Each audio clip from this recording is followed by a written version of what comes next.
Right, a very warm welcome back if you've just joined us. We're in Rustenburg today and we're talking to Premier Supra Mahumapelo and MEC for Finance, Wendy Nelson, and also the Speaker of the Provincial Legislature, Susan Dantjie. We're chatting a little bit about the province and the state of the province and the progress and plans, ambitions for the province going forward. Just before the break, the Premier was talking a little bit about some of the initiatives that the province has to try and get to a 6% growth by 2019, and the three pillars that are kind of being pushed forward as being the leading ones: agriculture, culture, and tourism. He spoke about tourism.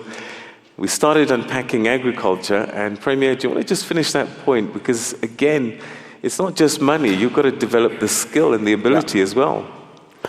Yes, I was saying that we are, through our some work, some drug philosophy, we have started a process of working with the well-developed farmers to work together with the emerging farmers. There's a comprehensive skills development program within the agricultural sector that has been developed by the department. So during the budget speech of the department, that will be unpacked. Thirdly, we have pronounced in our speech that we need to work with other provinces. That's why we pronounced the Maize Triangle provinces. That is ourselves, the Free State, and Mpumalanga, to work together, bring our farmers together so that we can focus on maize.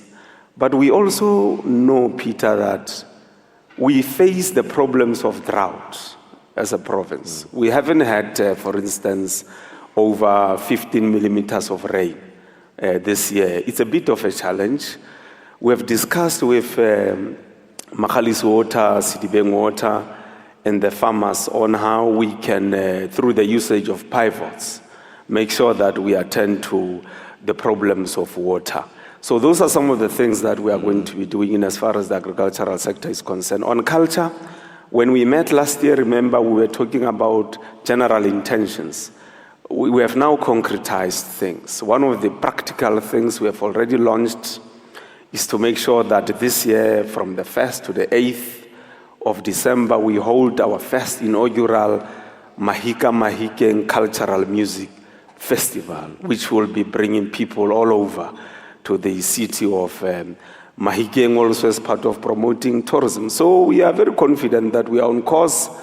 Our projections, based on our analysis, are that in the next 3 years or so, our economy should be growing at around 4.5%. And if we push ourselves sufficiently, we should be growing by 6% in 2019. Of course, we know that we don't control all the variables in the world that contribute to either growth or decline of the economy, but we are determined.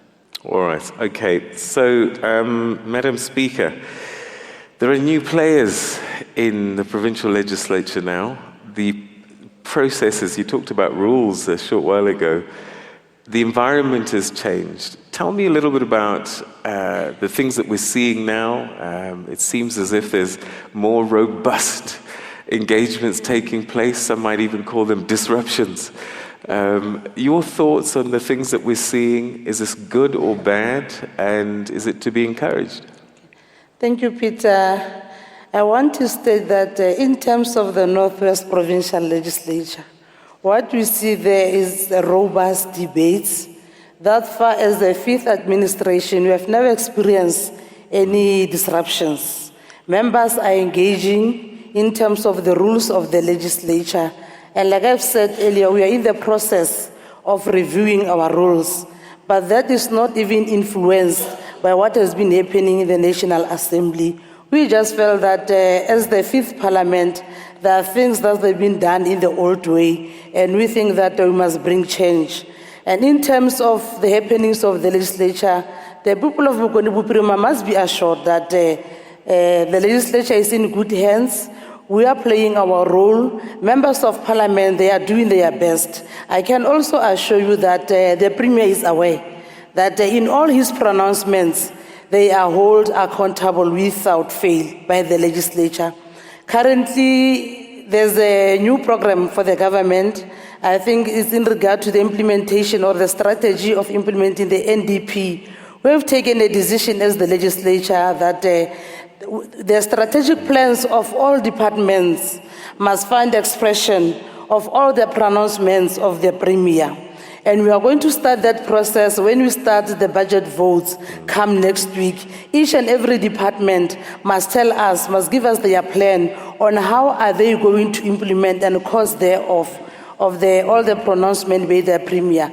There's also an interesting project, the Sitsokotsani project.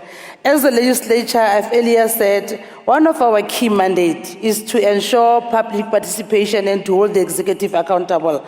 Fortunately, as the legislature, again, through our processes, we have a program called Orebone Rohobone.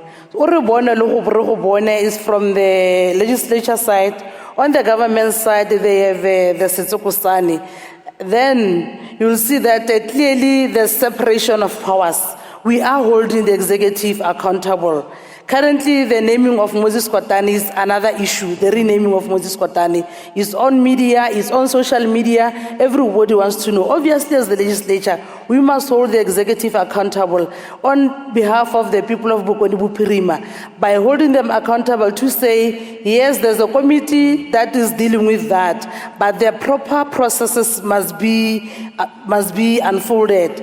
And at the end of the day, after all the other processes have unfolded from the start of the executive, obviously it will come back to the legislature for proper consideration.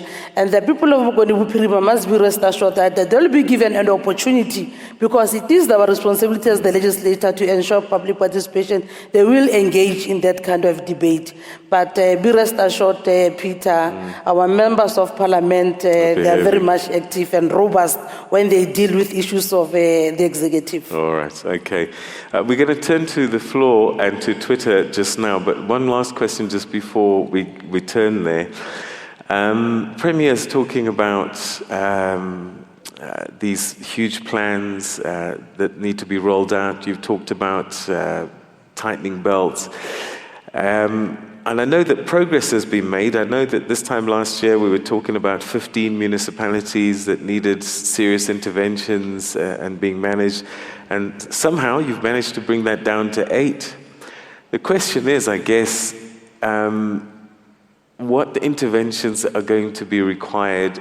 Are they in place to make sure that money isn't draining out of the system through wasteful expenditure, irregular expenditure, when we read the Auditor General's reports and so on and so forth? Because if we can nip that in the bud, then there is less pressure, isn't there? Absolutely, Peter.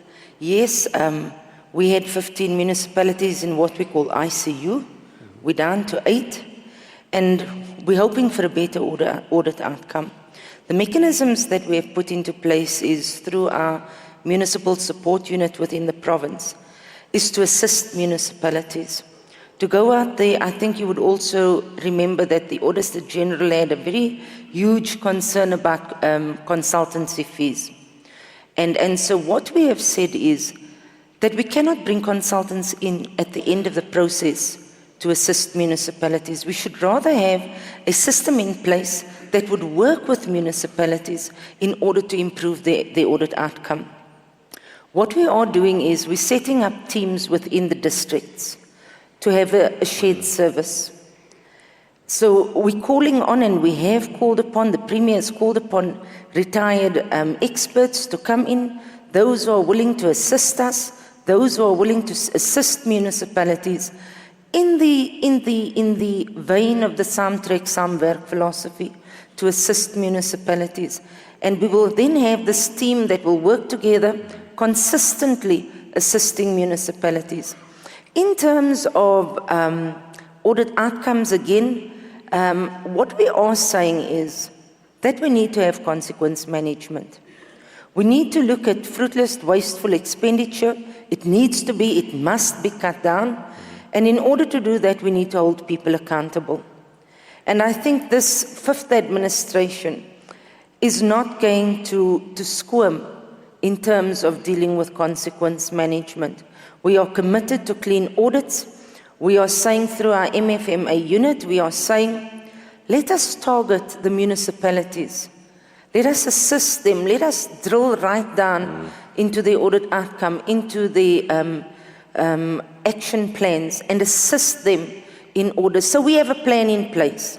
We have a plan in place. We've got from 15, we have 8. And with the next audit outcome, it's going to be better. All right, we certainly look forward to that. I know that there's a training academy that's been set up as well, or being set up, but we'll talk about that a little bit more after this as we start looking at your tweets as well as getting questions from the floor. Stay with us. You're watching special broadcast from Rustenburg.